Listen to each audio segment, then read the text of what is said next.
is BTV, your home for memorable entertainment. It was a mostly dry day, but we actually had a few strong storms pop up a few hours ago, and now we're left with breezy winds as we go into our Friday morning, with temperatures a bit cooler tomorrow. I'll have a look at that coming up. Now at 10, speaking out, those against the demolition of Augusta's old First Baptist Church building make their voices heard. We'll take you there.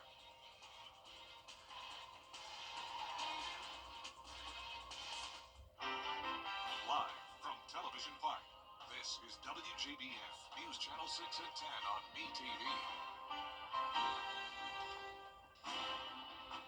Good evening, everyone. I'm Jenny Montgomery. Thank you for joining us tonight. We begin with new developments out of Aiken County in a story we first brought you on Monday. A third child has died after a house fire in Gloverville.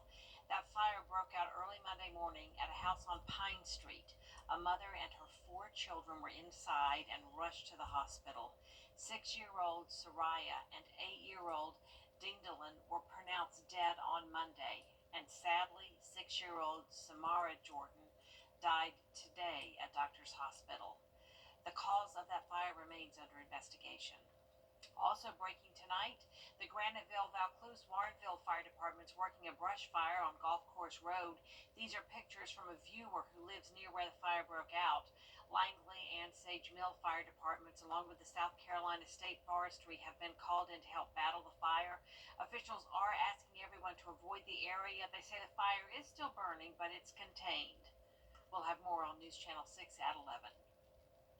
Also new tonight, the Richmond County Sheriff's Office is searching for an armed robbery suspect. It happened this evening at a Family Dollar store on Mike Paget Highway. Deputies are currently searching the area for a black man wearing a white hoodie and black mask, armed with a gun. If you know anything about that robbery, call the Richmond County Sheriff's Office. It is time now for a quick first check of the forecast with our Chief Meteorologist, Jenna Petracci. And Jenna, some rain this evening. Yeah, even though we started out super dry, we had a few showers and even some strong storms pop up, and the winds are still howling. You can see our American flag going back and forth here in Emmanuel County on our Terry Lambert Hyundai Skyview cam. No rain reported at Augusta Busch Field, but surrounding areas did pick up on some rain. And our low this morning was chilly at 39, but check out the high, 80 degrees, a whole 13 degrees above our average of 67. And right now we're still sitting in the 60s, so the winds are helping to keep those temperatures a bit elevated. 61 in Thompson, 63 in Barnwell, 64 in Bamberg, Aiken only at 61, Wrightsville at 64, and we do have some upper 50s up towards the north and west, 59 in Washington and Crawfordville. Dew points are falling in those northwestern counties, 27 in Washington, a little bit more moisture down towards the south and east. Winds are coming out of the northwest, 15 miles per hour sustained in Augusta, 10 in Aiken, and those winds are still gusting up to around 30. Right now, 28 in Winsboro, 22 in Aiken, 25 in Louisville. And for that lake wind advisory, it's actually been extended, at least for our western counties. That goes all the way until tomorrow. Some of these counties will start to get chipped away at overnight tonight, but still, it's going to be breezy through tomorrow morning. Now, as for our satellite and radar, you can see all that lightning that came through the CSRA. So places like Augusta and towards the north of I-20 didn't see a whole lot of rain, but those storms got pretty strong as they moved down towards the south. There goes the cold front. High pressure is taking over for our Friday, last day of February tomorrow. A chilly start with clear skies, and then over the next few days, lots of sunshine to look forward to with a variety of temperatures. I'll have a look at the next 10 days coming up shortly, but back to you, Jenny. All right, we appreciate it, Jenna. The Augusta Preservation Commission held another meeting tonight with the future of the old First Baptist Church on the agenda. News Channel 6's Hannah McDonald is in the studio now with more. Hannah? The church has been there since 1902 and was the founding site of the Southern Baptist Convention, and some are fighting for it to stay. Many members of the church and community showed up to the meeting in support of not getting rid of the building. One of those members, Jade Scott, says she grew up going to the church with her grandmother and would be sad to see it go. Well, it's disappointing. I think it's exquisite architecture. We have beautiful memories, and I think we can use it for something extravagant. She says instead of demolishing the property, they could use the building for a restaurant, a ballroom, or even dance classes. The building is listed in the National Register of Historic Places and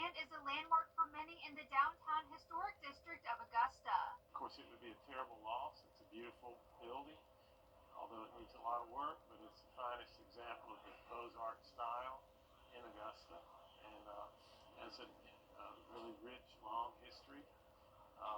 It's just an unfortunate situation. Scott says the church plays a significant role in the CSRA. So I think it's important that we hold on to as many historical markers, icons, statues, buildings as we can. That's part of our identity. It's part of our culture. Discussion on the possible demolition for property was set to be discussed, but the applicant for the proposal did not show up to the meeting, postponing the request for the demolition to a later date. Back to you. All right, Hannah, thanks. The campgrounds and boating docks at Wildwood Park in Appling are now open to the public, but some activities are still closed for the foreseeable future. The International Disc Golf Center and Professional Disc Golf Association remain closed. The head of the PDGA says the course was about to reopen after a pine beetle infestation last fall, but then Hurricane Helene hit. So we went through a whole process of getting that taken care of, trees being removed, taken off the course. In fact, the staff here was just weeks away from opening up a couple of the courses for the public to start playing again after the pine beetle issue. And then Hurricane Helene came, and no one saw that coming. And yeah, it's devastated the course. You know, on a wooded course like this, which the Southeast is known for in disc golf, the trees play a big role in where you have to throw your shots. Debris and damage have kept crews busy at the park for the past few months, and staff say they can use all the help they can get. If you'd like to pitch in, visit WJBF.com. Augusta's Homeless Task Force is taking steps to help those in need. They've installed mailboxes to help unhoused people get their important documents in order. Graham Lee has more. As organizations like Gap Ministries continue to battle homelessness, Executive Director Nomi Stanton says it starts with what unhoused people need. One of the very first things that people get asked is to put their address down on an application. If you don't have an address, it's almost impossible to kind of move forward and stay unstuck. That's why they've installed 50 mailboxes in a cluster at the building on Green Street. The mailboxes will be used for case managers working with unhoused people or those in transition. So maybe they're staying with friends while they get on their feet, or maybe they've just paid their last month's rent, they need to save money, and so they are in limbo in some way, or they're staying in one of the hotels because they lost their home during Helene, which is also something that we have seen. This allows you to still maintain your independence. City leaders supporting the move say it's a critical step to help the homeless get essential resources to thrive. If you're trying to get an ID or you're trying to get a birth certificate or any critical document, you can't get that without a physical address. And there are so many people in our community who need those resources but don't have access to an address to receive them. And so just the fact that this resource is actually getting ready to happen for so many people in our community is just overwhelming for me. We have enough food to feed all our homeless people. We have enough beds to house all our homeless people. They just don't have relationships. So poverty is a lack of relationships with people. We hope that this is an opportunity to build relationships with people all throughout our city to be connected in a lot of different ways. The Augusta Homeless Task Force will join other agencies to officially unveil the mailboxes soon. A ceremony is set for March 11th. An iconic old home in McDuffie County is on the Georgia Trust for Historic Preservation's annual Places in Peril list. Over the centuries, it's fallen into disrepair due to neglect and vandalism.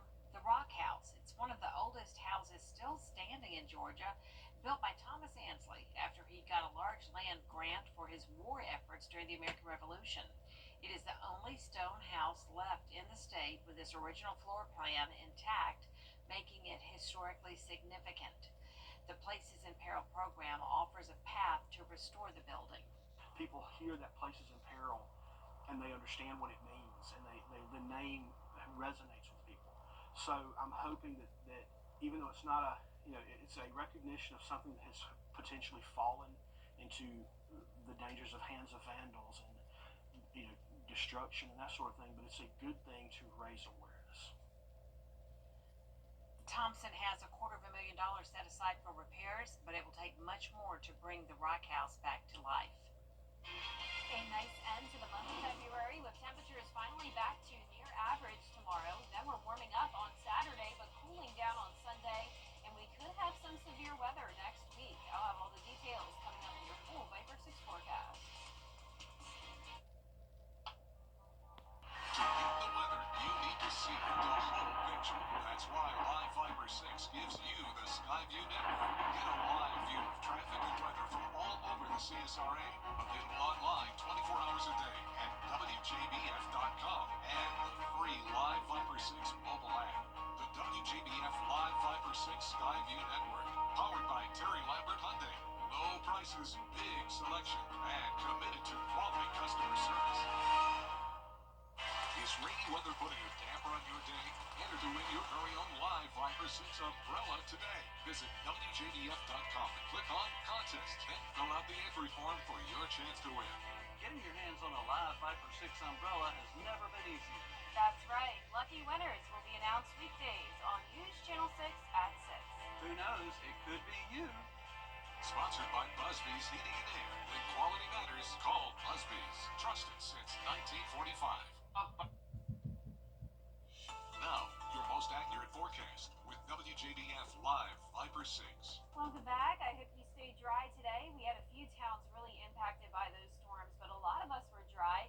And it was a very warm day, and our Terry Lambert Hyundai Skyview Cam is showing quiet conditions now. So we're done with that chance of rain. The cold front has swept through, and we're still pretty warm, sitting at 64 degrees. Winds out of the northwest, though, at 15 miles per hour, and that's bringing in some cooler air. Dew point of 31, so dry air also taking over for our Friday. You can see those temperatures falling up towards the northwest. 50s now, McCormick over towards Sparta, but a lot of us still in those 60s, and it's actually 68 degrees still down in Sylvania. Our satellite and radar is showing the cold front now along the coastline, bringing the lightning strikes with it, and high pressure is taking over for that final day of February. Now, the bad news is that with all the dry fuels in place, we have high pressure, low humidity. Fire danger is a concern now through Saturday, and it's going to be windy again on Saturday as well. So we do have those controlled burns happening across the area, which is fine, but you don't want to actually burn anything yourself because those fires could spread rapidly with the wind combined with the dry air. So keep that in mind through the next few days. Low temperatures tonight are right around average of 41, so a clear and breezy night. And tomorrow, lots of sunshine with temperatures back to around average. We're seeing upper 60s and at the warmest around 70 degrees. So here's a look at your Friday. Winds out of the northwest, much lighter, and we'll be into those upper 60s by the afternoon. Now this weekend looks interesting. We're going to see a variety of temperatures. I'd recommend Saturday for your day to spend some time outside. It's going to be really nice and warm. Now Sunday is still nice and sunny, but you may want a light jacket with you if you're headed out, since high temperatures are only topping off in the upper 50s.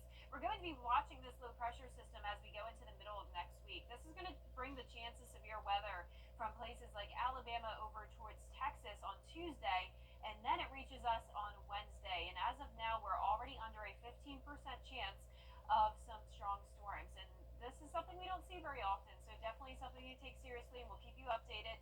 And it's a good reminder that next week is our severe weather preparedness week. So each day, the WJBF weather team will have information on the following topics here. And keep in mind that there's also a statewide tornado drill for the state of South Carolina on Wednesday at 9 a.m. Now on to our 10-day forecast here. You can see that chance of strong to severe storms is next Wednesday, 70% chance of rain.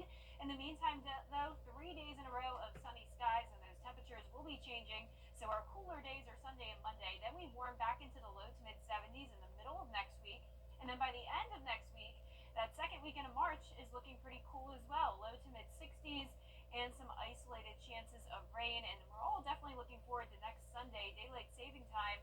And that's when we'll start to see those later sunsets, and we're getting closer to the start of spring. All right, Jenna, thanks so much. And the weather is set to be nice for a big weekend in Austin, Texas. Taking a live look now at the Circuit of the Americas in Austin, Texas, where tens of thousands of people will flock this weekend for a NASCAR doubleheader. And you don't have to go too far to watch this weekend's race. Saturday's Xfinity Series airs on our channel, the CW6 at 2 p.m. Coming up, federal layoffs continue in Washington. We'll hear from some of the workers who were fired after the break. Coming up, more high school Final Four basketball action. Stick around for highlights from Denmark-Olar in sports. People don't realize how much stress is on you when you have a big accident. I had 5 surgeries after that. When Kim took over my battle, I have more time and less stress to focus on my healing. One call, that's all. Over the years, thousands of people have gotten their hands on one. And who knows, you could be next. Win your very own Good Morning Augusta coffee mug at WJBF.com/coffee club. Sponsored by Honda Cars of Aiken. Now, WJBF sports coverage you can count on.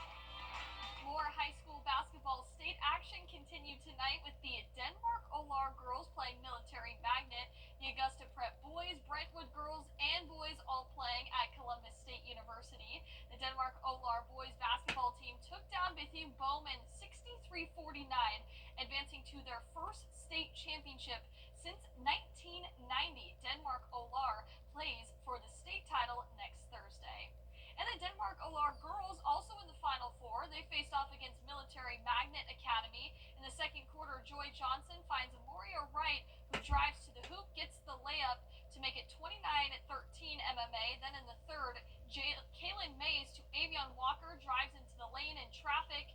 MMA's Dream Watson now racing to the basket. They're up 50-32. Denmark-Olar falls 57-36.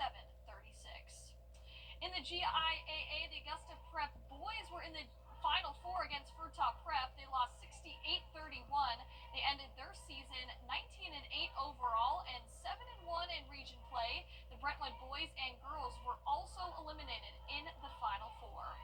And here's a look ahead for our coverage Friday in Milledgeville. The Screven County girls, they play at 1 p.m. The Warren County boys are at 3 o'clock.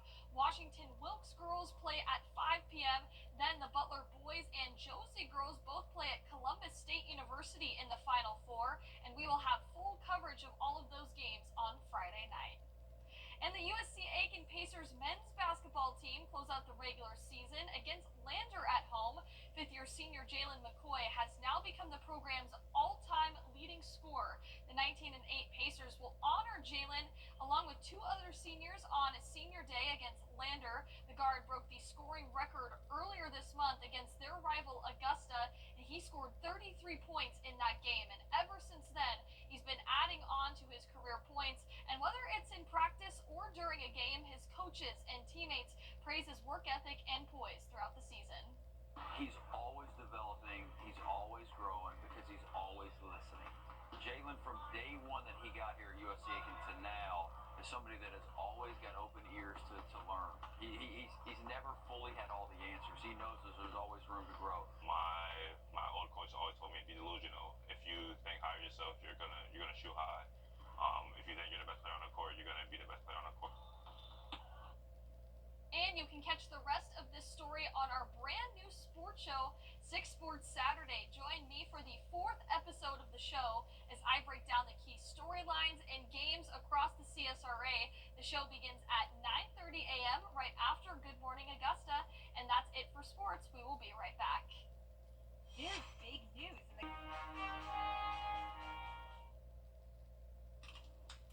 And last but not least tonight, Mardi Gras parades are underway in New Orleans. And one organization is debuting motorized toilet scooters for the Oh my parades. gosh. Kenny Lopez takes a closer look. There's a forward and a backwards, and there's a slow speed, which is a little turtle, and a high speed, which is a little rabbit. The crew of Tux is thrilled with their new toilet motorized scooters. We have a basket. We also have a tank space where we can carry our throws. We also have a padded seat, so it's a very comfortable ride. A ride like none other on these electric toilets, which can go for 17 miles, and they go with Tux theme. You know, Tux doesn't mind making fun of itself, and this is just one of those additional things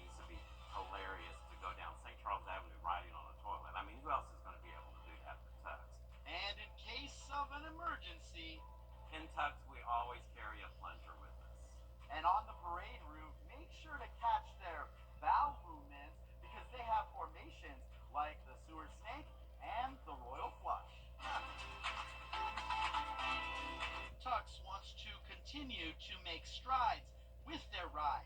They are the only crew in Carnival to have wheelchair accessible floats, and these scooters just help with their mission.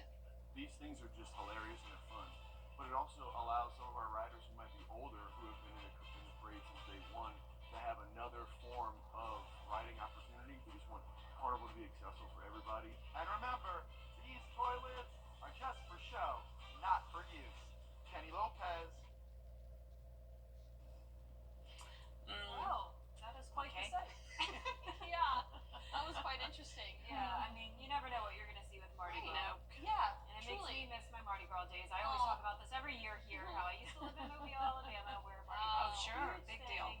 and I do miss it a lot. Well, for our forecast here, we're going to have lots of sunshine Friday, Saturday, and Sunday as well. It's going to be warmer on Saturday, 75, but then cooler on Sunday. Then next week, we'll have that chance of rain and storms Wednesday. And that is all the time we have for now. The news continues at the top of the hour over on News Channel 6 at 11. And Hogan's Heroes is next here on WJBF. Have a great night.